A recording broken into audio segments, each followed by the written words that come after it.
It is critical that we expose voter चोरी। तो ये सिर्फ एक मेन तरीका हमने पकड़ा है, दूसरे तरीके पे हमने इन्वेस्टिगेशन की ही नहीं अभी। नमस्कार, मैं राजनीतिक परिवार में पैदा हुआ। जब मैं छोटा सा था 1980 में प्रियंका और मैं घर में लेई बनाते थे, रात को निकलकर पोस्टर चिपकाते थे। चुनाव समझता हूं, 20 साल से मैं स्वयं चुनाव लड़ रहा हूं। पोलिंग कैसे होती है, पोलिंग बूथ कैसे मैनेज किया जाता है, वोटर लिस्ट, फॉर्म 17, ये सब मैं गहराई से समझता हूं। कुछ समय पहले हमें दाल में काला लगा। चुनाव के नतीजे आते थे, मूड एक तरीके का होता था, रिजल्ट दूसरे तरीके का। मुझे याद है उत्तराखंड में हम चुनाव हारे। बाद में मैंने कैंडिडेट से पूछा कि जहां रोड शो हुआ था वहां जाके देखिए हमें कितने वोट मिले। हजारों लोग आए थे, पोलिंग बूथ में किसी ने वोट नहीं किया। यह असंभव था, यह हो ही नहीं सकता।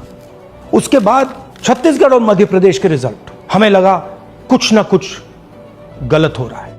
2018 में मध्य प्रदेश में चुनाव होता है, हम जीतते हैं, हमारी सरकार चोरी हुई थी।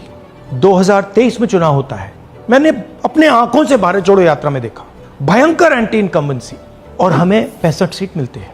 इम्पॉसिबल, हो ही नहीं सकता। और फिर महाराष्ट्र में पहली बार हमें सबूत मिला। विधानसभा और लोकसभा के बीच में जादू से नए वोटर आते हैं, और जहां भी इन नए वोटर्स ने वोट किया वहां वोट बीजेपी को गया। महाराष्ट्र चुनाव के बाद जब हमें डाउट हुआ, हमारे गठबंधन के सारे नेताओं ने प्रेस कॉन्फ्रेंस किए और हमने इलेक्शन कमीशन से कहा कि आप हमें वोटर लिस्ट दीजिए, वीडियो रिकॉर्डिंग दीजिए। इलेक्शन कमीशन ने मना किया, ना उन्होंने हमें वोटर लिस्ट दी और ना उन्होंने वीडियो रिकॉर्डिंग दी। डाउट हुआ, क्यों नहीं दे रहे, क्या कारण है? तो हमारे दिमाग में सवाल उठा, क्या इलेक्शन कमीशन बीजेपी की मदद कर रहा है? क्या इलेक्शन कमीशन ही इलेक्शन को चोरी करवा रहा है? इसके बाद हमने एक टीम सेटअप की और हमने उन्हें कहा कि आप जाइए, एक कंस्टिट्यूएंसी में जाके ढूंढिए, सच्चाई ढूंढिए, किस प्रकार से चीटिंग की जा रही है, किस प्रकार से यह काम किया जा रहा है और कौन कौन इस काम को कर रहे हैं। सबसे महत्वपूर्ण बात यह है कि इलेक्शन कमीशन डिजिटल डेटा नहीं देता है, फिजिकल डेटा देता है। मतलब लाखों कागज में वोटर लिस्ट दे देगा, मगर डिजिटल वोटर लिस्ट किसी को कभी नहीं देता है। क्यों नहीं देता? कारण क्या है? कारण है कि अगर डिजिटल डेटा मिल जाए तो इलेक्शन कमीशन की सच्चाई पूरे देश को पता लग जाएगी। हमने टीम को बताया, मैंडेट दी कि आप जाके चेक कीजिए, आप 5-7 सीटों पे पता लगाइए कि चीटिंग हुई, और अगर हुई तो कैसे हुई। टीम ने हमें एक दिन बताया कि 5-7 सीटों पे काम किया ही नहीं जा सकता। क्यों? मैंने उनसे पूछा क्यों नहीं किया जा सकता। उन्होंने मुझे ये कागज दिखाए। ये जो कागज हैं, ये एक लोकसभा के कागज नहीं है, ये एक विधानसभा के कागज है, और इन कागजों को हमने मैन्युअली सॉर्ट करना पड़ा।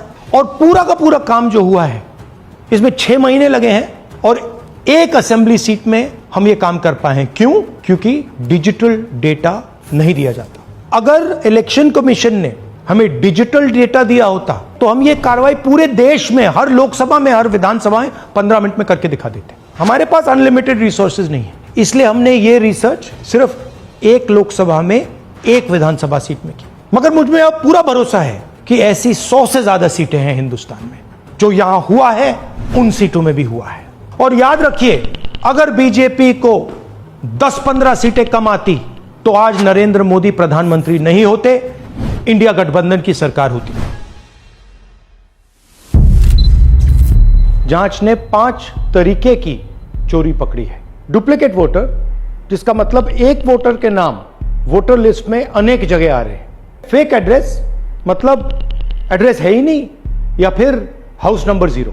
Bulk voter in single address, मतलब एक छोटे से घर में 40, 50, 60 लोग रह रहे हैं।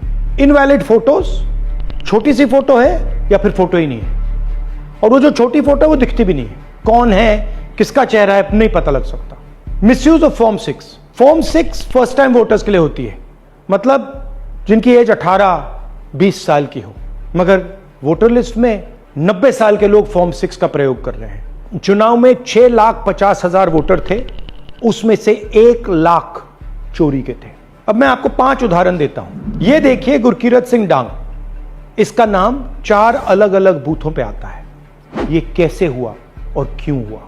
एक और उदाहरण, विशाल सिंह, वाराणसी में वोटर लिस्ट में नाम है और बेंगलोर में 2 बार वोटर लिस्ट में नाम आता है। क्या ये वाराणसी में वोट कर रहे हैं या बेंगलोर में वोट कर रहे हैं या दोनों जगह वोट कर रहे हैं? एक और उदाहरण देखिए, हाउस नंबर 0। तो आपने कभी सुना है हाउस नंबर 0? हमने तो नहीं सुना था, मगर बेंगलोर में हजारों हाउस नंबर 0 हैं वोटर लिस्ट पे। हाउस नंबर 35 की कहानी सुनिए। छोटा सा घर है, ज्यादा से ज्यादा 4 लोग रह सकते हैं, मगर इस 35 में 80 लोग वोटर लिस्ट में रजिस्टर्ड है। ये ईआरओ ने कैसे अप्रूव किया, क्यों अप्रूव किया, पता लगाना है। अच्छा, अब ये देखिए वोटर लिस्ट, इनकी फोटो देखिए, या फोटो है ही नहीं या फिर छोटी छोटी फोटो है तो दिख नहीं सकती। इन वोटर आईडीज पे वोट दिया गया है। अब मैं आपको बताता हूं शकुन रानी की कहानी। फर्स्ट टाइम वोटर बनी है, 70 साल की आयु है। एक बार फॉर्म 6 का प्रयोग किया और उसके कुछ ही महीने बाद दूसरी बार फॉर्म 6 का प्रयोग होता है। 2 बार इनका नाम वोटर लिस्ट में आता है और फर्स्ट टाइम वोटर की लिस्ट में आता है। ये फर्स्ट टाइम वोटर हो ही नहीं सकती। तो क्या शकुन रानी जी ने वोट किया या किसी और ने शकुन रानी जी के लिए वोट किया? ये ही छुपाने के लिए सीसीटीवी का डेटा हमें नहीं दिया जा रहा है। और ये शकुन रानी जी अकेली नहीं है, ऐसे हजारों लोग हैं जिन्होंने फॉर्म 6 का प्रयोग करके 2-3 बार वोटर लिस्ट में नाम डाला है। हमने पहले इलेक्शन कमीशन से इलेक्ट्रॉनिक वोटर लिस्ट मांगी थी, सीसीटीवी फुटेज मांगी थी। उन्होंने अपना काम नहीं किया, हमें नहीं दिया। फिर हमने अपना इन्वेस्टिगेशन कराया, आरटीआई भरे और हमारे पास डेटा आया। भाइयों और बहनों, सच्चाई यह है कि हिंदुस्तान में इलेक्शन कमीशन और बीजेपी मिलकर इलेक्शन चोरी कर रहे हैं। यह पूरा का पूरा सबूत ब्लैक एंड व्हाइट में आज हमने आपको दिया है।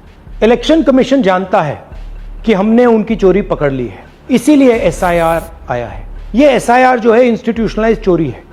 इलेक्शन कमीशन खुलकर बिना डरे बीजेपी के साथ मिलकर चोरी कर रहा है। और ये जो एसआईआर है, इसका लक्ष्य गरीबों का जो हक है, उनका वोट जो है, उनसे चोरी करने का है। मैं आपको एक और बात बताना चाहता हूं। इस पूरी इन्वेस्टिगेशन में हमने वोटर एडिशन को देखा है, मगर जितना एडिशन होता है शायद उससे ज्यादा डिलीशन होता है, सबट्रैक्शन होता है। तो ये सिर्फ एक मेन तरीका हमने पकड़ा है, दूसरे तरीके पे हमने इन्वेस्टिगेशन की ही नहीं है अभी। मैं इलेक्शन कमीशन और इलेक्शन के ऑफिसर्स को साफ कह रहा हूं, आप जो कर रहे हो गलत कर रहे हो, ये ट्रीजन है, देश के खिलाफ है। ये मत भूलिए, टाइम आएगा हम आपको पकड़ेंगे, बचने वाले नहीं हो। It is critical that we expose voter चोरी।